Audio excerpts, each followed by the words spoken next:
கர்த்தருக்கு ஸ்தோத்திரம் அன்பானவர்களே. இந்த நாளில் எனக்கு கொடுக்கப்பட்டிருக்கிற காரியம், வரவிருக்கும் தேவனுடைய ராஜ்யத்திற்காக இருதயங்களை தயார்படுத்துதல். வசனம் 3ஆம் அதிகாரம், மத்தேயு 3ஆம் அதிகாரம், வசனங்கள் 7 12 வரை. இந்த பாகத்தில் நாம் பார்க்கிற காரியம், முக்கியமான 3 காரியங்களை உங்கள் மத்தியில் நான் வைக்க விரும்புகிறேன். ஒன்றாவது, மறு ரூபமாக்கப்படுதல் அல்லது மனம் திரும்புதல் என்ற காரியத்தை உங்கள் மத்தியில் நான் கொண்டு வருகிறேன். இந்த பகுதியில், வேத பகுதியிலே நான் பார்க்கும்போது, யோவான் ஸ்நானனிடம் அநேக பரிசேயர்களும் சதுசேயர்களும் கடந்து வந்தார்கள். அவர்கள் ஞானஸ்நானம் பெறும்படி கடந்து வரும் பொழுது உண்மையான மனம் திரும்புதலோடு அவர்கள் வராமல் ஒரு ஏனோ தானோ என்று ஆயத்தம் இல்லாத சூழ்நிலையில் அவர்கள் வந்தார்கள். காரணம், அவர்களுக்குள்ளாக மத சடங்குகள், கலாச்சாரங்கள் இருப்பதாக காணப்பட்டது. ஆகவே யோவான் ஸ்நானன் அவர்களை மிகவும் கடிந்து கொள்கிறார். அந்த பகுதியில் தேவன் விரும்புகிற காரியம் என்னவென்றால், உண்மையான ஒரு மனம் திரும்புதல். உண்மையான மனம் திரும்புதல் இல்லாதபடிக்கு தேவனிடத்தில் நாம் சேர முடியாது. ஆகவே கர்த்தருடைய பிள்ளைகளாகிய நாம் உண்மையான ஒரு இதயபூர்வமான மனம் திரும்புதலை தேவன் எதிர்பார்க்கிறார். அடுத்ததாக தேவன் எதிர்பார்ப்பது கனி கொடுக்கும் வாழ்க்கை.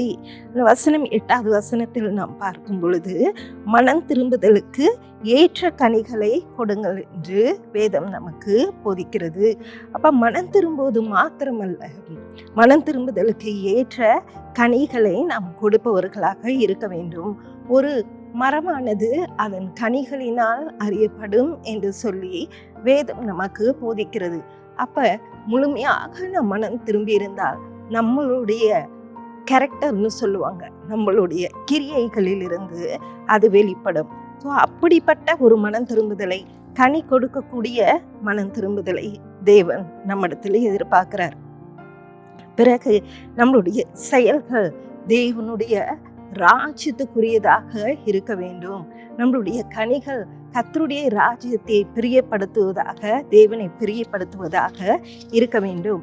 3வது காரியமாக, அங்கே யோவான் ஸ்நானன் அவர் சொல்லுகிறார். 11வது வசனத்தை நீங்கள் பார்க்கும் பொழுது, அந்த வசனத்திலே என்ன சொல்லப்படுகிறது என்றால், இயேசு கிறிஸ்து பரிசுத்த ஆவியினால் ஞானஸ்நானம் கொடுப்பார் என்று அந்த பகுதியை நமக்கு போதிக்கிறது. பரிசுத்த ஆவியினால் ஞானஸ்நானம் கொடுப்பார் என்றால், ஒரு அக்னி அல்லது நெருப்பு எப்படி ஒரு தங்கத்தை ஒரு பொலிவுள்ளதாக மாற்றி சுத்திகரிக்கிறதோ, அதே போல பரிசுத்த ஆவியானவர் தம்முடைய பிள்ளைகளை கர்த்தருடைய வார்த்தையை கொண்டு அவர் சுத்திகரித்து, அவர் பரிசுத்தப்படுத்தி, அவர் நடத்துகிறவராக இருக்கிறார். ஆகவே இயேசு கிறிஸ்து ரட்சிப்புக்கான வழியை நமக்கு போதித்திருக்கிறார். பரலோகம் செல்ல வழியை அவர் காண்பித்திருக்கிறார். ஆகவே அவர் சொல்லி இருக்கிறார், நானே வழியும் சத்தியமாய் இருக்கிறேன் என்று சொல்லி. ஆகவே இயேசு கிறிஸ்துவை இல்லாமல் பரலோகத்துக்கு போக முடியாது என்பது நம்ம எல்லாருக்கும் தெரிந்தது.